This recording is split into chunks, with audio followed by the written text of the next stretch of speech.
Right, greetings everybody, and happy whatever this is, Wednesday, I guess, for all of you. It is Umber Rays here today because at this point, I know that you guys are getting Exia this week. I know that you are getting Halloween Alaya this week, and that's going to be interesting for all of you. But I don't even know if there is any more content creators anymore for Wotv. I'm not even sure if there's any content creators for SOC anymore. So fuck it, let's do it. I'm number one because I outlasted everyone else. Woo, go me. I will never ever, God, I need to get out of gotcha. Right, today we're talking about our new character Alaya, whose data is already up on Wotv Calc, but for the sake of everyone watching, I'm just going to do the video anyway, regardless of whether or not she's out. So let's start off with the new piece of equipment. Now, the new piece of equipment, it's 180 magic mace. It's pretty nice. We're also taking a look at just 15 magic attack if we want to look here. Unfortunately, I guess I only can use this as a weapon skin because, as it turns out, the bonuses are only for Halloween Alaya, which mildly disappointing, but for my own greedy things, motivations, yeah, whatever. Magic attack resistance penetration up by 20 for her, a resistance to area attacks by 8, and when HP falls below 50%, HP absorption effect is applied for one time only for 3 turns, which is pretty interesting. It does essentially require that she does actually survive. If she doesn't survive, then this is pretty useless. But hard-coded on a weapon? Yeah, color me interested for this being potentially pretty strong. As for the Trust Mastery is my favorite Trust Mastery of the entire year. It's a little friggin' black kitty. If you know about me, I have my kitty. He is up sleeping over there. I don't know if I can do this successfully well.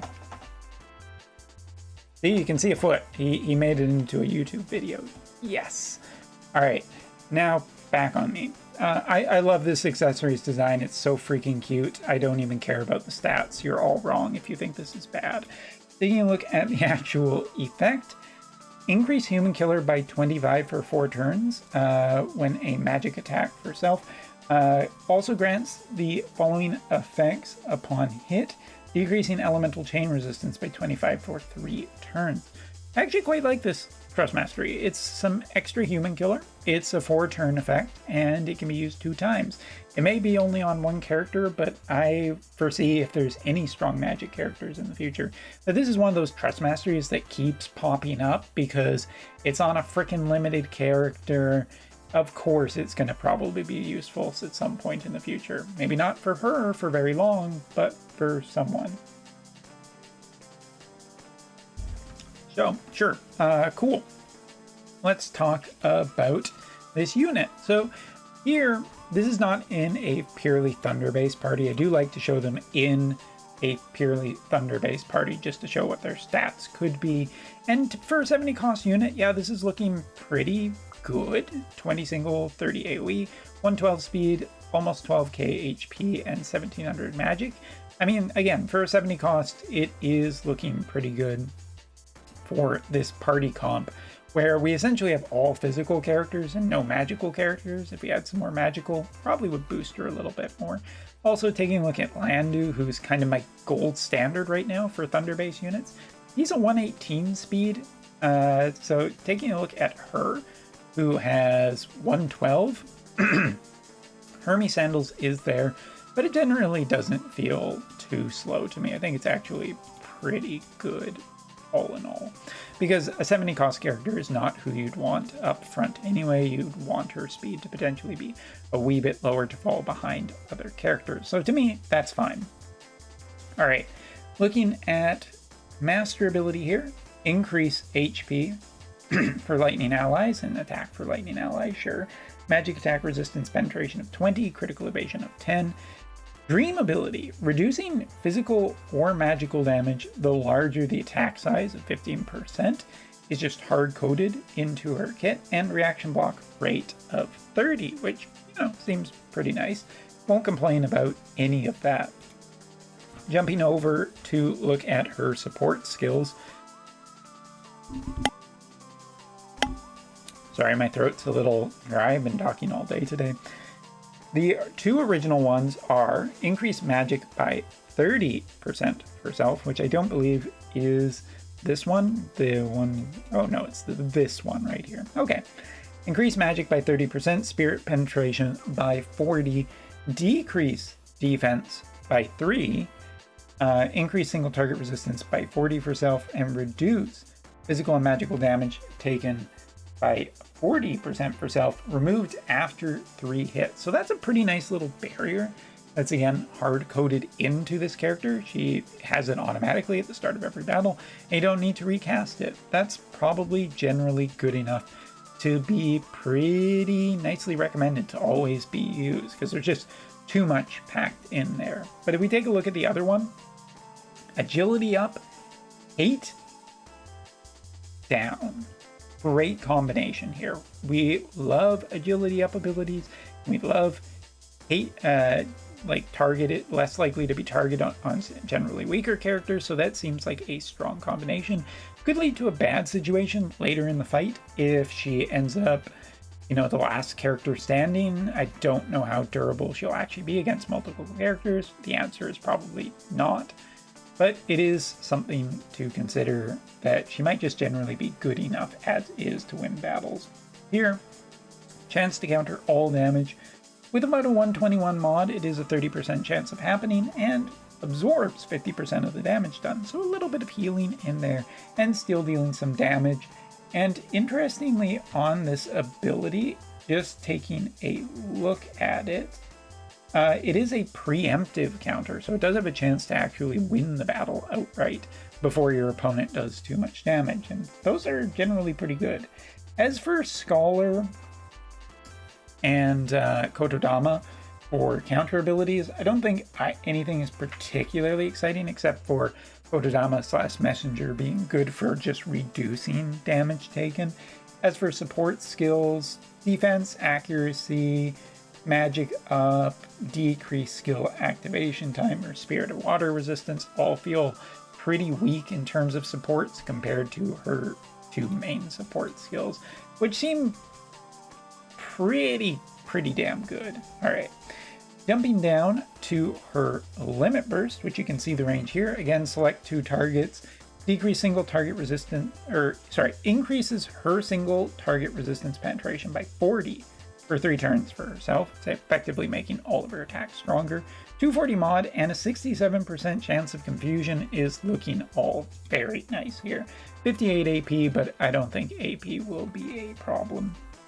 Kotodama has move up, 100% hit chance, and stun, as well as an extra chance of confusion and reducing magical damage taken, so that is situationally very good, but it is considerable that you would potentially want to run that. Scholar has defense and defense debuff, as well as elemental debuff resistance, which is all really nice.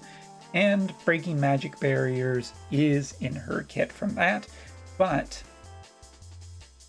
actually, no, it's not even a but. I was going to say but. The problem is that it is on a casting time, but that casting time can actually be upgraded to remove the casting time. So Scholar's not too bad.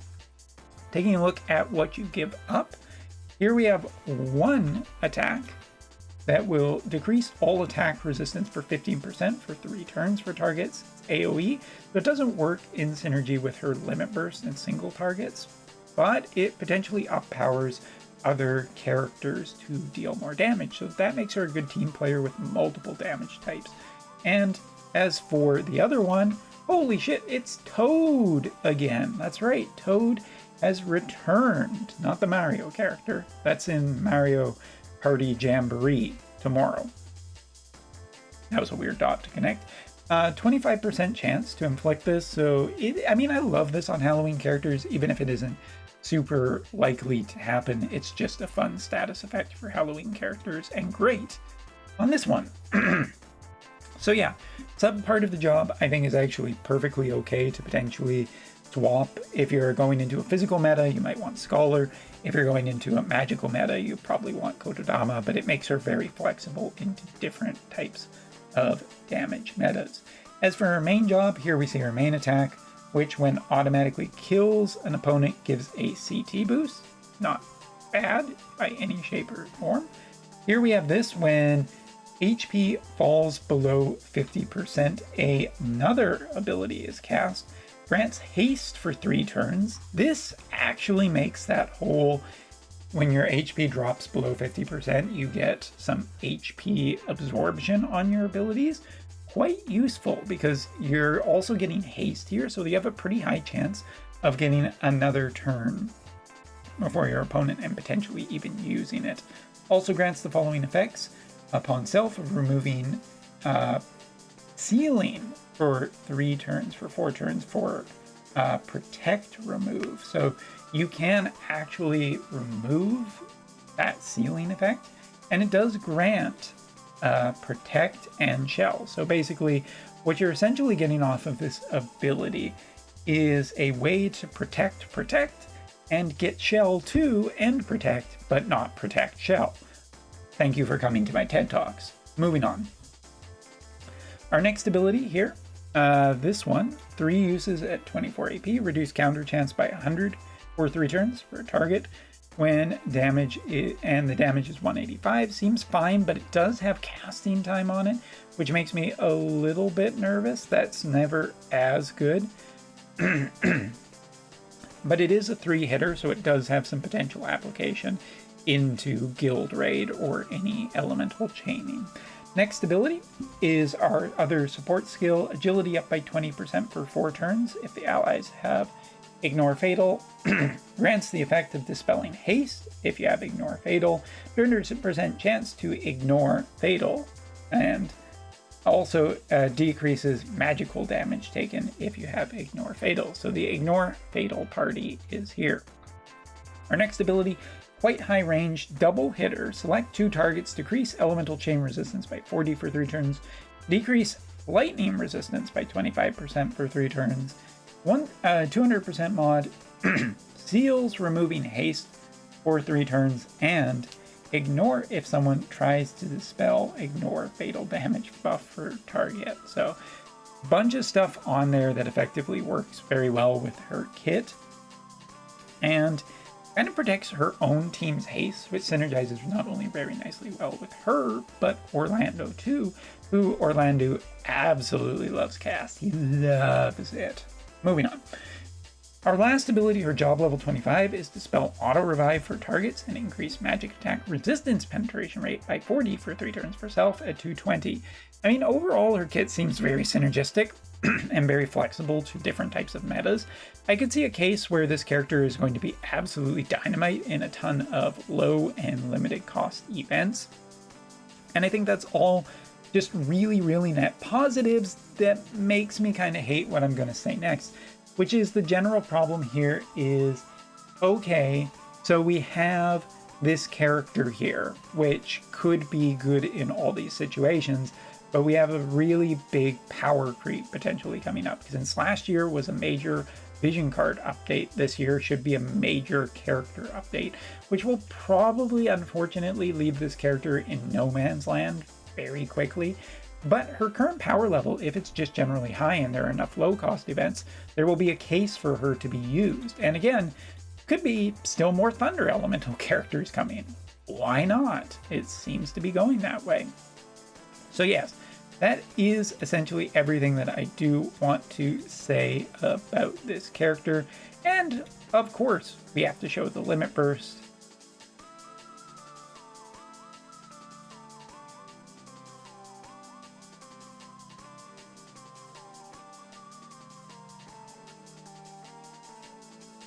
That super Halloween theme, that puts me in a generally good mood.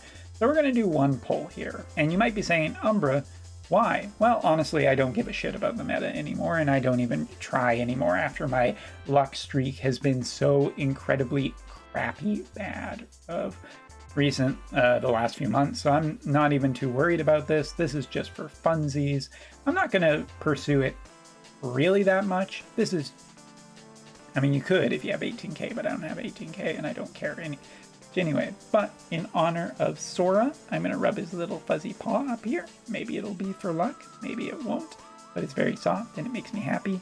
And in the next video, we will be testing this character to see how good she is. So as the music fades, because I've talked too long, here you go. Happy Halloween to everybody out there who enjoys it, and to people who don't, well, Thanksgiving and Black Friday, I guess, is coming up very soon. But yeah, thank you so much for, of course, watching and supporting the channel. I always appreciate it. This year has been particularly pretty taxing on just like how Wotv and decreasing viewership as people stop watching it. But I always appreciate when people drop by and say, hey, I haven't watched the content in a while, but I still really like your content, so thanks for doing it. Or even people playing the game. I do realize that this year has been particularly rough, and I don't expect things to really change all that much into the future of things being really, really good.